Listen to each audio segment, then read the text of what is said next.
This year. Early in December, Morning Live's Lebo Thinane had a chat with the founder of the festival, award-winning novelist Thando Mgqolozana, and she started by asking him to reflect on last year's festival. When I think back to these days, like a week before the festival, the bars, I knew that I created something, but now it was just having a life of its own. I was not entirely responsible for the spirit that was coming out, the love, the happiness that people were deriving and bringing into this thing, right? So I remember the inaugural edition of Abantu Book Festival for the love that came out, for the spirit that came out. People were so happy to come to the festival, and for the first time, instead of finding African literature in some small corner hidden somewhere, it was everything that was there was African literature, and it was not just 3 books, it was 50. So people were saying that they were happy that they could find books they've been searching for, and now they didn't have to look for them, they were there, right? They were brought for them. And one of the dilemmas that we had, or rather the constant feedback that we got from people was that you need a bigger venue. You need a bigger, because there were so many people. There were as many people in every single one of the venues, inside as there were outside.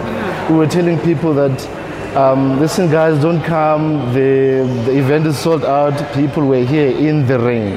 So there was something that people were attracted to Abantu Book Festival that I don't think I was entirely responsible for as an organizer. I think it was brought by the people, right?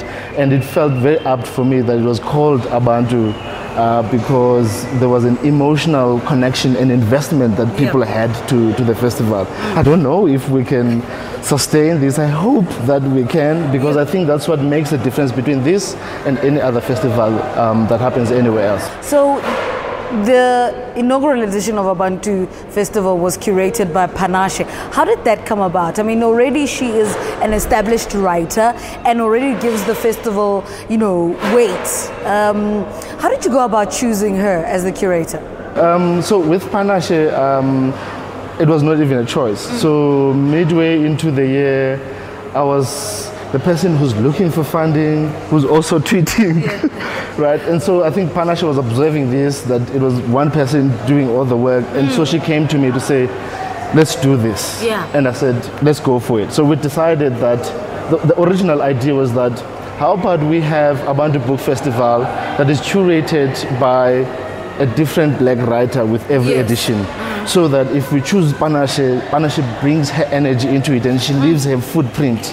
And if the following year we choose Lebo Mashile, Lebo brings, who Lebo is. And so it's not monolithic, it keeps changing, and you have something to look forward to as a reader, something different that is inspired by the individual.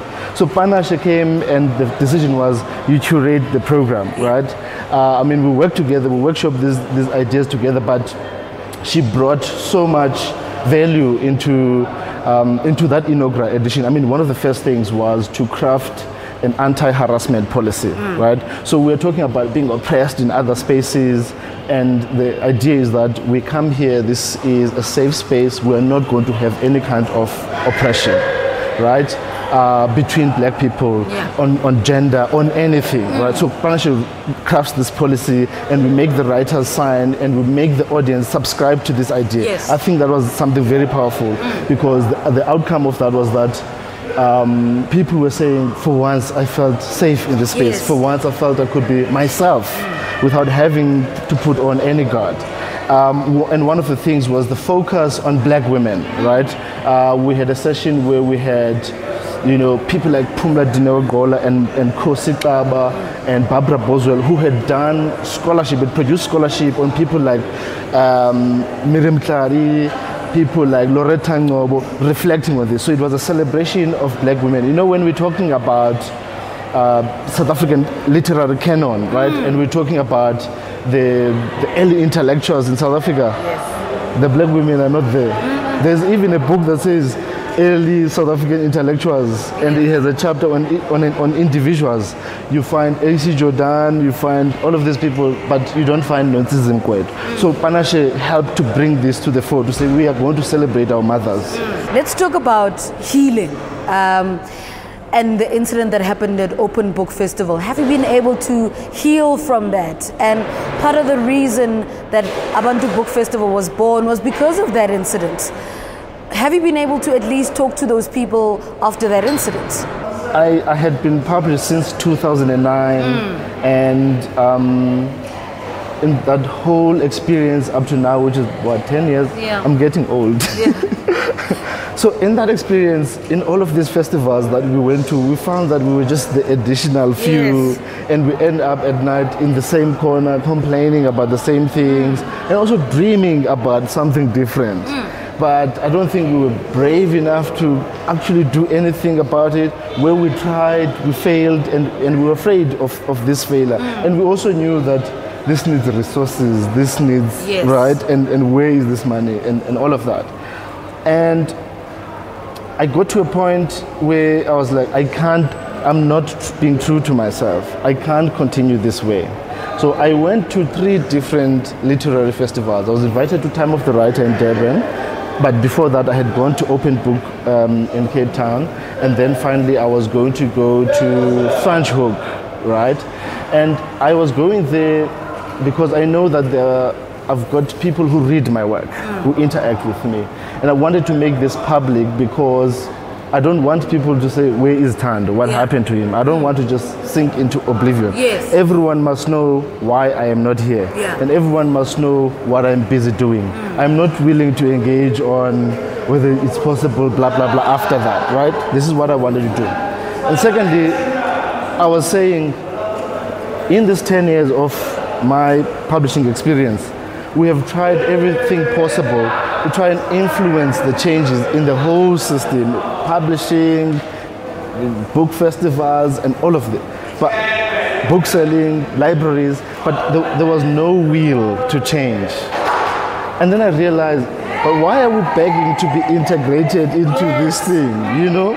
So I decided I would rather, I don't want to have my one leg here, the other leg. I'm jumping completely out, so that my whole energy is focused on making this possible. I was moving away completely from that space, and I'm not interested in looking back. I'm creating something different here, and I feel that it is different because book festivals are there, but I've never seen as much anticipation for one book festival as much as I'm seeing with this one. Those are the kind of problems that I have now, and these are the kind of problems that I would rather have instead of trying to improve something that is not improvable. Yes. The theme last year was imagining ourselves into existence, which is, you know, interesting in the fact that this is something that you imagined would happen and it came into existence. Last year we ended up with 56 writers, and then we're like, guys, we need to keep it at 40 at least because this is too much to handle. We have 63 this year. It's becoming impossible to keep it down because every single person wants to be here. Writers who were here last year, they want to be here, but it's about rotation and balance. So this year, in terms of the lineup, we retained a few people that we're hoping are carrying the energy from last year. You know, they're carrying the values that developed from last year. People like Lebo Thinane, who is the face of the festival, and people like Phumla Dineo-Gola, Zuki Savaner, and maybe 2 others. And then the rest of the list is new people. And it's not just new people, it's new people that you wouldn't ordinarily find in a literary festival.